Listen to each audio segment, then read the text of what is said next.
Comme l'aigle éveille son nid, plane au-dessus de ses petits, étend ses ailes, les prend, les porte sur ses plumes. Deutéronome 32, 11. Il est intéressant de savoir comment les aiglons apprennent à voler haut à un âge très précoce. Lorsque les petits viennent au monde, ils ont les yeux fermés. Après qu'ils ont grandi un peu, la mère vient et secoue le nid. Le résultat est que les aiglons aux yeux fermés tombent d'une grande hauteur. Avant qu'ils n'atteignent le sol, leur mère s'approche en étalant ses ailes de manière à rattraper les petits. Et elle procède ainsi, plusieurs fois, jusqu'à ce que les aiglons aient appris à voler de leurs propres ailes.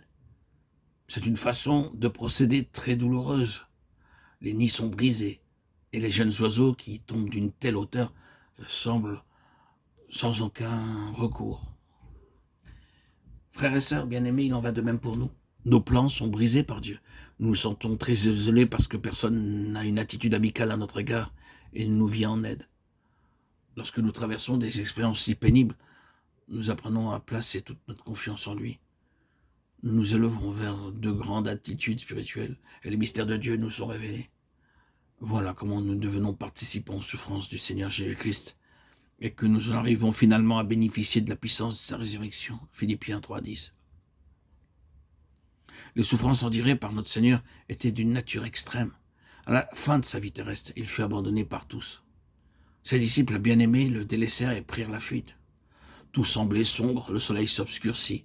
Ceux-là même qui, dans le passé, avaient été bénis par lui, l'outrageaient maintenant et se moquaient de lui.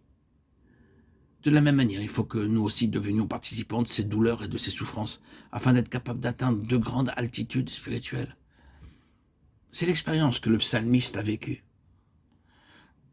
Dans le psaume 124, 4, 5, David s'exclame « Les eaux nous auraient submergés, un torrent aurait passé sur notre âme. » Les calamités dont il fit l'expérience étaient semblables à des inondations qui surviennent souvent à l'improviste lorsqu'on n'est pas du tout préparé. Plusieurs années peuvent s'écouler sans que rien ne se manifeste. Et brusquement, les voilà qui font irruption. Récemment, des inondations ont causé beaucoup de destruction dans le nord de l'Inde, occasionnant de grandes pertes en vie humaine, en bétail et en récolte. Le gouvernement s'efforça de venir en aide aux populations sinistrées, mais sans pouvoir faire grand-chose.